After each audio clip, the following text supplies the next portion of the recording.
Super super. Rohit sir ತುಂಬಾ ಚೆನ್ನಾಗಿ movie ಮಾಡಿದಾರ. ಎಕ್ಸಲೆಂಟ್. ಕ್ಲೈಮ್ಯಾಕ್ಸ್ ಏನಾದ್ರು ಸೂಪರ್ ಆಗಿದೆ. Yes yes yes yes. Oh yes yes. 400 ಸಿನಿಮಾಗಳು ಸತತವಾಗಿ ರಿಲೀಸ್ ಆಯಿತು. ಎಷ್ಟೋ 400 ಸಿನಿಮಾ ಕೋವಿಡ್ ಬಂದ ಮೇಲೆ 400 ಸಿನಿಮಾಗಳು ರಿಲೀಸ್ ಆಯಿತು. ಬರೀ 5 ಸಿನಿಮಾಗಳು ಗೆದ್ದಿರೋದು. ಆದರೆ ಎಕ್ಕ ಸಿನಿಮಾ ನೋಡಿದಾಗ ನಂಗೆ ತುಂಬ ಖುಷಿ ಆಯಿತು. ಯಾಕಂದ್ರೆ ಒಬ್ಬ ನಿರ್ದೇಶಕನಾಗಿ ಏನಪ್ಪ ಕನ್ನಡಿಗರ ಕನ್ನಡ ಸಿನಿಮಾಗಳು ನೋಡ್ತಾ ಇಲ್ವಲ್ಲ ಅಂದ್ಬಿಟ್ಟು. ಬಟ್ ಆ ಎಕ್ಕ ಸಿನಿಮಾ ನೋಡಿದಾಗ ಅಂಡ್ ಲೋಹಿತ್ ಅವರು ಎಕ್ಕ ಮಾರ್ ಅನ್ನಕ್ಕೆ ಬಾರಿಸಿದ್ದಾರೆ. ದಯವಿಟ್ಟು ಎಲ್ಲ ಕನ್ನಡಿಗರಿಗೆ ಹೇಳೋದೇನು ವಿಷಯ ಅಂತಂದರೆ, ಸುದೀಪ್ ಅವರು ಬಿಗ್ ಬಾಸ್ಗೆ ಬಂದಿಲ್ಲ ಅಂದರೆ ಬಿಗ್ ಬಾಸ್ ನಡೆಯುತ್ತೆ. ಆದರೆ ಕನ್ನಡಿಗರು ಕನ್ನಡ ಸಿನಿಮಾಗಳು ಬಂದಿಲ್ಲ ಅಂದರೆ ಯಾವ ಬಿಗ್ ಬಾಸ್ಗಳು ಬೆಳೆಯೋದಿಲ್ಲ. ನಿಮ್ಮ ಬಿಗ್ ಬಾಸ್ಗಳು ಬೆಳಿಬೇಕಂದ್ರೆ ಕನ್ನಡಿಗರು ಮೊದಲು ಬಿಗ್ ಬಾಸ್. ಜೈ ಕನ್ನಡಿಗರು, ಜೈ ಬಿಗ್ ಬಾಸ್.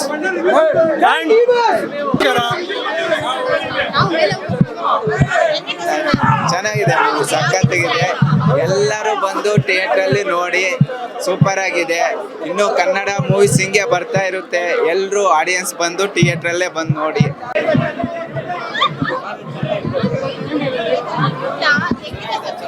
ಚೆನ್ನಾಗಿದೆ, ಭಾರಿ ಚೆನ್ನಾಗಿದೆ ಮೇಡಮ್, ಚೆನ್ನಾಗಿದೆ.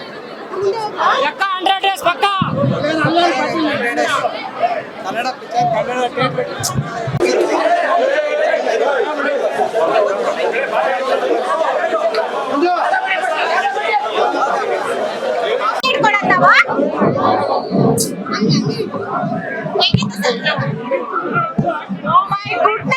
ಫಿಲಮ್ ತುಂಬಾ ಮಾಸ್ ಆಗಿದೆ, ಚೆನ್ನಾಗಿದೆ. 100 ಡೇಸ್ ನಮ್ಮ ಪುನೀತ್ ರುದ್ರ ಅವರು ಚೆನ್ನಾಗಿ ಮಾಡಿದ್ದಾರೆ.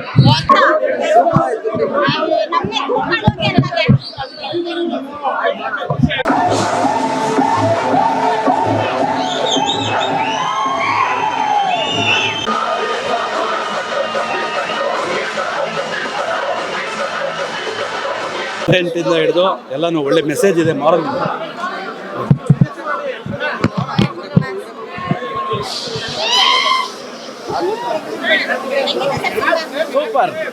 ಸೂಪರ್ ಡಿಪ್ಪರ್ ಇಟ್ಟು ಬ್ಲಾಕ್ ಬಸ್ಟರ್ ನೋಡಿದ್ದೀರಾ, ನಿಮಗೂ ಇಷ್ಟ ಆಗಿರುತ್ತೆ, ನಮಗೂ ಇಷ್ಟ ಆಯಿತು. ನಮ್ಮ ಏನು ಹೇಳೋದು, ಕನ್ನಡ ರಸಿಕರು ಈ ಪಿಕ್ಚರ್ನ ದೊಡ್ಡ ಮಟ್ಟಿಗೆ ಎತ್ಕೊಂಡು ಹೋಗ್ತಾರೆ. ತುಂಬ ಸಂತೋಷ ಆಗಿದೆ. ಈ ಪಿಕ್ಚರ್ ಕೂಡ ನಮ್ಮದು 4ನೇ ಬ್ಲಾಕ್ ಬಸ್ಟರ್ ಅಷ್ಟೇ ನಾನು ಹೇಳೋದಲ್ಲೇ. Okay, thank you madam. Super duper. Second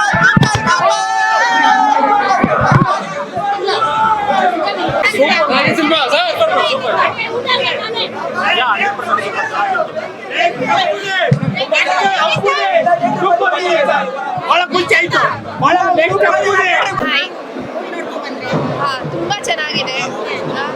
so ಇವರು ಬೆಲ್ಗಾಮ್ದಲ್ಲಿ ಆ್ಯಕ್ಟ್ ಮಾಡಿದ್ದಾರೆ. ಆಕ್ಸೆಂಟಾಗಿ ಮಾತಾಡಿದ್ದಾರೆ. ಸೊ ತುಂಬ ಖುಷಿ ಆಗುತ್ತೆ, ನಮ್ಮ 3 ಭಾಷೆ ಅವ್ರು ಬೆಳೆಸ್ತಾ ಇದ್ದಾರೆ ಅಂತ. ಆ್ಯಂಡ್ ಓವರ್ ಆಲ್ ಮೂವಿ ತುಂಬ ಸಖತ್ತಾಗಿದೆ, ತುಂಬ ಎಂಟರ್ಟೈನಿಂಗ್ ಇದೆ. ಈ ಥರ ಮೂವೀಸ್ ಜಾಸ್ತಿ ಹೇಳ್ತಾರೆ.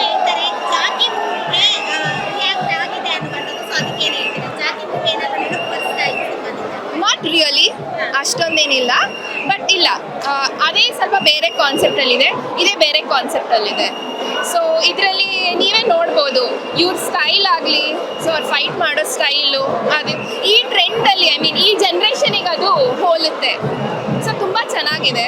ಸೊ ಎಲ್ಲ ಥರ ಮಿಕ್ಸ್ಚರ್ ಇದೆ ಈ ಮೂವಿಯಲ್ಲಿ, ತುಂಬ ಎಂಟರ್ಟೈನಿಂಗ್ ಇದೆ. ಸೊ ಫ್ಯಾಮಿಲಿ ಜೊತೆ ಬಂದು ನೋಡೋ ಮೂವಿ ಇದು. ಯಾವ ಸೀನ್ ಇಷ್ಟ ಆಯಿತು? ಲಾಸ್ಟ್ ಕ್ಲೈಮ್ಯಾಕ್ಸು ಅವ್ರ ಫೈಟಿಂಗು ಅದು ಇದು ಎಲ್ಲರೂ ಅನ್ಕೋತಾರೆ, ಲೈಕ್ ನಾನು ರಿವೀಲ್ ಮಾಡಲ್ಲ ಲೈಕ್ ಬಟ್ ಲಾಸ್ಟಿಗೆ ಅದು ಫೈಟ್ ಮಾಡೋ ಸೀನು, ಯಾವ ರೀಸನ್ಗೆ ಫೈಟ್ ಮಾಡ್ತಾರೆ, ಅದು ತುಂಬ ಚೆನ್ನಾಗಿದೆ. ಸೊ ಒಂದಷ್ಟು ಜನ ಹೇಳ್ತಾರೆ ಇವಾಗ ಆ್ಯಕ್ಟಿಂಗ್ ಮಾಡೋಕ್ಕೆ ಬರಲ್ಲ ಅನ್ನೋದು. ಈ ಮೂವಿ ನೋಡಿದ್ರೆ ಏನಾದರೂ he is acted the best. ನಮ್ಮ ಕನ್ನಡ ಇಂಡಸ್ಟ್ರಿಗೆ ಇವರು ಒಂದು ಹೊಸ ಟ್ರೆಂಡ್ನ ತೊಗೊಂಡು ಬಂದಿದ್ದಾರೆ. ಅವ್ರ ಬಾಡಿ ಲ್ಯಾಂಗ್ವೇಜು, ಅವ್ರ ಚಾರ್ಮು ಎಲ್ಲ ತುಂಬ ಡಿಫ್ರೆಂಟ್ ಆಗಿದೆ. ಈ ಥರ ಬಾಲಿವುಡ್ಡಲ್ಲಿ ನಾವು ನೋಡ್ಬೋದು ಅಂತ ಅಂತೀವಲ್ಲ, ನಮ್ಮ ಕನ್ನಡ ಇಂಡಸ್ಟ್ರಿಯಲ್ಲೂ ಇದ್ದಾರೆ. ಆ್ಯಂಡ್ ಯುವ ಹ್ಯಾಸ್ ಪ್ರೂವ್ಡ್ ಇಟ್. ಒಂದಷ್ಟು ಹೇಗೆ ಅಂದರೆ ರಾಜ್ಕುಮಾರಿಗೆ ಪವರ್ ಸ್ಟಾರ್ ಅನ್ನುವಂಥ ಬಿರುದು ಕೊಟ್ಟರು. ಪವರ್ ಸ್ಟಾರ್ ಅನ್ನುವಂಥದ್ದು ಪುನೀತ್ ರಾಜ್ಕುಮಾರ್ ಕೊಟ್ಟರು. ಹ್ಯಾಟ್ರಿಕ್ ಹೀರೋ ಅನ್ನುವಂಥದ್ದು ಶಿವಣ್ಣ ಕೊಟ್ಟರು. ಯುವ ಅವರಿಗೆ ಯಾವ ಥರ ಟೈಟಲ್ ಕೊಡ್ಬೋದು? ಸ್ಟೈಲಿಶ್ ಅದು ಸ್ವ್ಯಾಗ್ ಆಕ್ಟರ್ ಅಂತ is like, because he acted full of swag ಆ ಥರ. ಸೊ ಅವರಲ್ಲಿ ಆ ಸ್ವ್ಯಾಗ್ ಇದೆ. So it's very nice. ಈ ಸಿನಿಮಾ 100 ಡೇಸ್ ಆಗ್ಬೋದಾ? ಖಂಡಿತ ಖಂಡಿತ ಆಗುತ್ತೆ. ಸರ್, ಸಿನಿಮಾ ನೋಡ್ಕೊಂಡು ಬಂದ್ರೆ ಹೇಗಿತ್ತು? ನೋಡಿದ್ವಿ ಮೇಡಮ್, ಸಖತ್ತಾಗಿದೆ. ಬಹಳ ದಿನ ಆದ್ಮೇಲೆ ಕನ್ನಡದಲ್ಲಿ ಒಳ್ಳೆ ಫಿಲಮ್ ಬಂದಿದೆ, ಎಲ್ಲರೂ ಬಂದು ನೋಡ್ರಿ. ಫಸ್ಟ್ ಹಾಫ್ ಕೆಲವೊಬ್ಬರು review ಹೇಳ್ತಿದ್ರೆ ಅಷ್ಟೊಂದೇನಿಲ್ಲ, ನೋಡ್ಬೋದು. ಅಷ್ಟೊಂದೇನಿಲ್ಲ ಅನ್ನಂಗಲ್ಲ, ಇಷ್ಟು ಇದ್ರೆ ಸಾಕು. ಇದು ಒಂಥರ ಹಬ್ಬ ಇದೆ. ಈ ತರ ಮೂವಿಗಳು ಬಂದ್ರೆ ಪಕ್ಕ ಥಿಯೇಟರ್ಗಳೆಲ್ಲ ಫುಲ್ ಹೌಸ್ಫುಲ್ ಆಗಿರುತ್ತೆ. ಈ ತರ ಫಿಲಮ್ಗಳು ಬರ್ತಾ ಇರ್ಬೇಕು. ಎಲ್ಲ ಸ್ಟಾರ್ ಹೀರೋಗಳು ಈ ರೇಂಜ್ಗೆ ತೆಗಿಲೇಬೇಕು. ಇದು ಸ್ಟೋರಿ ಚೆನ್ನಾಗಿಲ್ಲ ಅಂದ್ರೆ ಅವರು ಸಿನಿ ರಸಿಕರೇ ಅಲ್ಲ. ಯಾಕಂದ್ರೆ ಇಂಥ ಸ್ಟೋರಿಗಳನ್ನ ಇವಾಗ ಇತ್ತೀಚಿನ ದಿನಗಳಲ್ಲಿ ಬರ್ತಾ ಇಲ್ಲ. ಈ ಸ್ಟೋರಿ ಸಖತ್ತಾಗಿದೆ. ಈ ಫಿಲಮ್ ಪಕ್ಕ ಹಿಟ್ಟಾಗುತ್ತೆ, ಪಕ್ಕ ಕಲೆಕ್ಷನ್ ಮಾಡೇ ಮಾಡುತ್ತೆ ಮೇಡಮ್. ಲವ್ ಸ್ಟೋರಿ, ಕ್ಲಾಸು, ಮಾಸು, ಎಲ್ಲ ಕಾಮಿಡಿ ಎಲ್ಲ ಇದೆ ಮೇಡಮ್. 100 ಡೇಸ್ ಓಡಕ್ಕೆ ಇವಾಗ 100 ಡೇಸ್ ಎಲ್ಲ ಲೆಕ್ಕ ಇಲ್ಲ ಮೇಡಮ್. ಫಿಲಮ್ ಒಂದು ವಾರದಲ್ಲೇ ಹಿಟ್ಟಾಗುತ್ತೆ. ಒಂದು ವಾರ ಬೇಡ, ಒಂದು ಫಸ್ಟ್ ಶೋನಲ್ಲಿ ಏನು ಪ್ರೇಕ್ಷಕ ನೋಡಿ ಕತೆ ಓಕೆ ಹೇಳ್ತಾನಲ್ಲ, ಅದೇ ಒಂದು ಶೋನಲ್ಲೇ ಗೊತ್ತಾಗುತ್ತೆ ಮೇಡಮ್ ಈ ಫಿಲಮ್ ಹಿಟ್ಟಾಗುತ್ತೆ ಅಂತೇಳಿ. 100 ಡೇಸ್ ಅವಾಗ ಆಗೋದು. ಇವಾಗ 100 ಡೇಸ್ ಓಡೋಕ್ಕೆಲ್ಲ ಟೈಮ್ ಇಲ್ಲ. ಇವಾಗ ಏನಿದ್ರು ಕಲೆಕ್ಷನ್ ವೈಸು ಕೋಟಿ ಗಟ್ಟಲೆ ಸಿನಿಮಾ ಓಡಿದ್ರು ಬಾಸ್ ರೇಂಜ್ ಬೆಳೆಯಕ್ಕಾಗಲ್ಲ ಅಂತ ನಂಗೆ ಮೇಡಮ್. ಬಾಸ್ ಆಗ್ತಾರೆ. ಯಾರು ಅವ್ರವ್ರಿಗೆ ಅವರವರೇ ಬಾಸ್ ಮೇಡಮ್. ಎಲ್ಲರೂ ನಾವು ಯಶ್ ಬಾಸ್ ಫ್ಯಾನು, ಆದ್ರೆ ಎಲ್ಲರ ಅಭಿಮಾನಿಗಳಿಗೂ ಅವ್ರವ್ರ ಹೀರೋನೇ ಅವ್ರಿಗೆ ಬಾಸು, ಸರಿನಾ? ಇಂಡಸ್ಟ್ರಿಗೆ ಯಾರು ಬಾಸ್ ಇಲ್ಲ. ಹಂಗ್ ನೋಡಕ್ ಹೋದ್ರೆ ಡಾಕ್ಟರ್ ರಾಜ್ಕುಮಾರ್ ಅವರು ಒಂದಾನೊಂದು ಕಾಲದಲ್ಲಿ ಇಂಡಸ್ಟ್ರಿನ ಆಳಿ ಹೋಗಿದ್ದಾರೆ.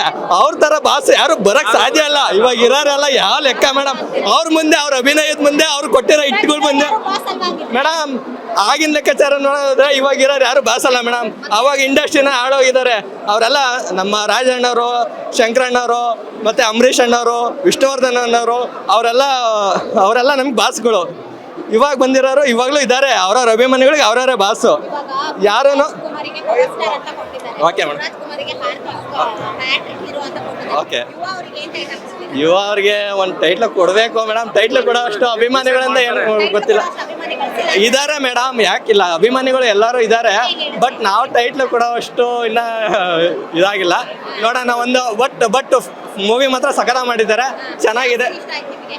ನಮಗೆ ಅದು ಮಗುನ ಸಾಯಿಸ್ತಾರಲ್ಲ ಮೇಡಮ್, ಆ ಸೀನ್ ಕಣ್ಣಲ್ಲಿ ನೀರು ಬಂತು ಮೇಡಮ್. ಆ ಸೀನೇ ಟರ್ನಿಂಗ್ ಪಾಯಿಂಟ್ ಮೇಡಮ್. ಆ ಸೀನ್ಗೋಸ್ಕರನಾದ್ರೂ ಬಂದು ಎಲ್ಲರೂ ಈ ಮೂವಿ ನೋಡ್ಬೇಕು ಮೇಡಮ್. ಆ ಸೀನ್ ಇದೆಯಲ್ಲ, ಅದೊಂದು ಮೂವಿನ ಏನ್ ಸ್ಟೋರಿ ಅಂತ ಹೇಳುತ್ತೆ ಮೇಡಮ್. ಅದೇ ಟರ್ನಿಂಗ್ ಪಾಯಿಂಟ್ ಮೇಡಮ್ ಮೂವಿಗೆ.